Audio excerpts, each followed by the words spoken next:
Hi friends, welcome to my YouTube channel AM Learn and Grow. So friends, today I will cover in my video part 2 of tax audit report, how to fill tax audit report about clause 18 to 27.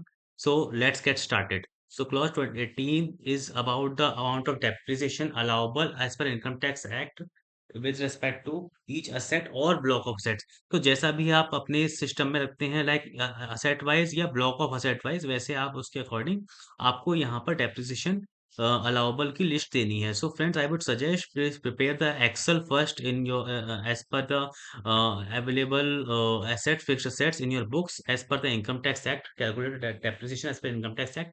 So there are two methods, WDV or SLM. So SLM is only for the companies or only for the persons having the business of power generating or power generating and power distribution. तो power generating और power distribution companies के लिए ही ये optional है कि वो SLM ले सकती हैं अपने एसेट्स पे.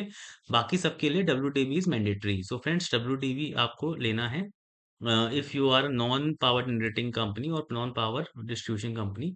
And then you should select the block of assets कि आपके जो भी असेट्स हैं वो किस किस ब्लॉक में हैं, उनकी एक्चुअल डब्ल्यूटीवी डालिए.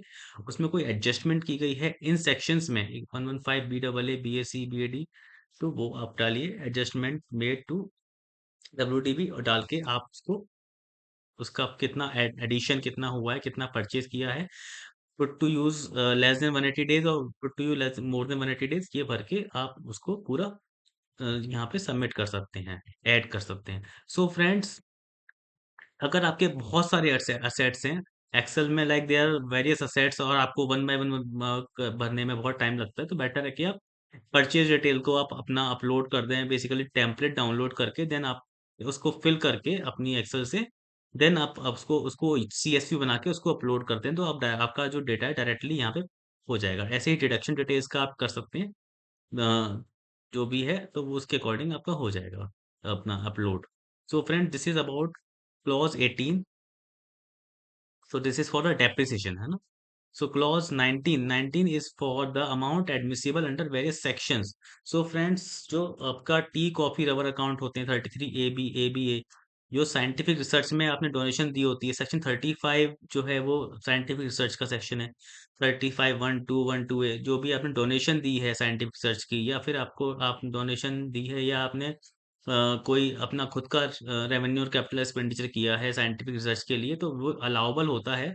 सो फ्रेंड्स, ये साइंटिफिक रिसर्च के सेक्शंस हैं, ये प्रिलिमिनरी एक्सपेंडिचर या वेरियस एक्सपेंडिचर जो अलाउबल होते हैं. सो व्हेन उन सेक्शंस में आपको कितना अलाउबल हो रहा है. सो सपोज मैं अगर एक सेक्शन यहाँ पे डालता हूँ like 35(1)(1), so this is for the scientific research and कितना अमाउंट डेबिट हुआ है. सो फ्रेंड्स, आपने 1 लाख खर्च किया है, बट अगर आपको गवर्नमेंट 1,50,000 देती, 50% एक्स्ट्रा देती है, तो आपको 1,50,000 यहाँ पे डालना है कि कितना एडमिसिबल है for the reporting requirement. Okay.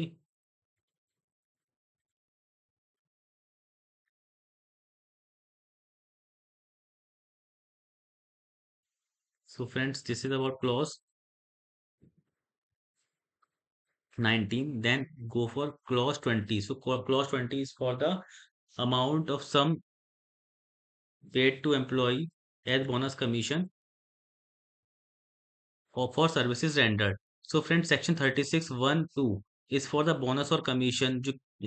So friends, it is for bonus commission for services rendered where such sum was otherwise payable to him as profit or dividend.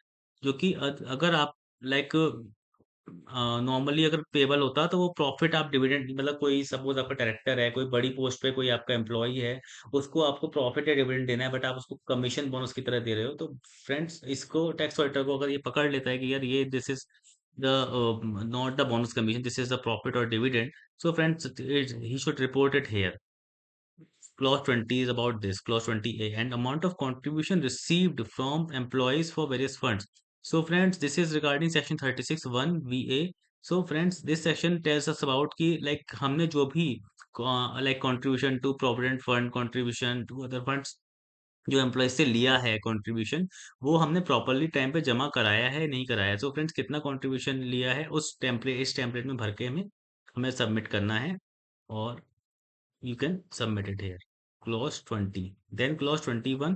It is about the various expenditure debited in the profit and loss account, जो आपने debit किए हुए हैं but capital nature के हैं, personal nature के हैं, advertisement expenditure के हैं। ये दिस सजेस्ट कि जो सेक्शन 37 में डिसअलाउएबल होते हैं, कैपिटल नेचर के खर्चे, पर्सनल नेचर के खर्चे, एडवर्टीजमेंट एक्सपेंडिचर के नेचर के खर्चे, वो आपको यहाँ पे शो करने हैं। और उसकी उनकी डिटेल डालनी है, लाइक कैपिटल एक्सपेंडिचर कितना, किस टाइप का कैपिटल एक्सपेंडिचर है और कितना अमाउंट है, वो यहाँ पर शो करना है आपको, ताकि वो कंप्यूटेशन में जब आईटीआर फाइल करते टाइम पे वो डिसअलाउ हो सके। ऐसे ही amount admissible under section 40A(1). So friends, हमने नॉन रेजिडेंट को कोई पेमेंट करी है जिसपे हमने टीडीएस नहीं काटा है, या हमने आपका कोई नॉन रेजिडेंट को सैलरी दी है, उस पर टीडीएस नहीं काटा है। So friends, these have to be filled up also in detailed way.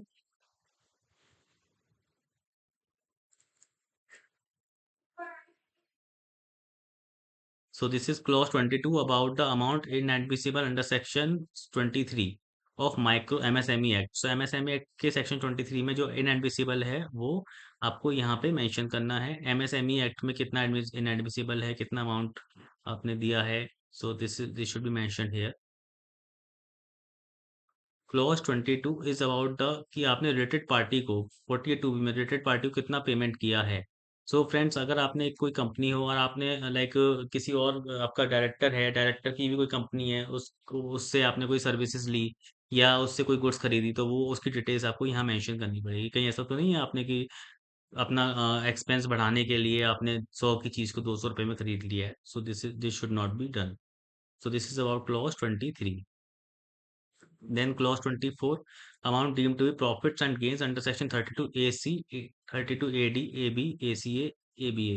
So friend, this is about the PGBP sections कि आपने जो आपका deemed profits कितने हैं इन sections में. I will cover these sections separately in my separate videos.